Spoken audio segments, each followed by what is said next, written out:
që të gjithë këtyre drejtorëve që janë dhe shefave të përgjegjësave të caktojnë detyrën konkrete. Dhe detyra konkrete do të jetë sa kuti votimi do kesh ti në përgjegjësinë tënde personale.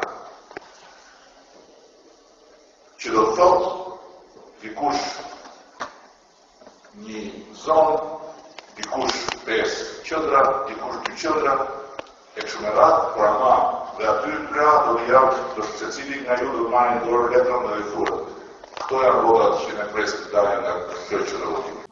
Ky regjistrimi i kryeministrit Edi Rama i publikuar të martën nga Sali Berisha për Partinë Demokratike është një skandal që duhet hetuar menjëherë nga prokuroria. Në emër të opozitës, nënkryetari PD-s Edi Paloka ka deklaruar se ky material fakton tentativat e dyshës Rama Meta për të manipuluar zgjedhjet e 21 qershorit. Çdo të thotë që secili prej tyre duhet të di se sa vota ka në çdo kuti për PS DSI. Si mund di një drejtor administrate se sa vota janë në një kuti votimi pa filluar ende votimi. Duket qartazi se Rama dhe Meta, edhe këtë herë, më shumë se çdo herë tjetër, të bindur se do të përballen me revoltën e shqiptarëve në kutitë e votimit, me dëshpërim po përpiqen të manipulojnë zgjedhjet.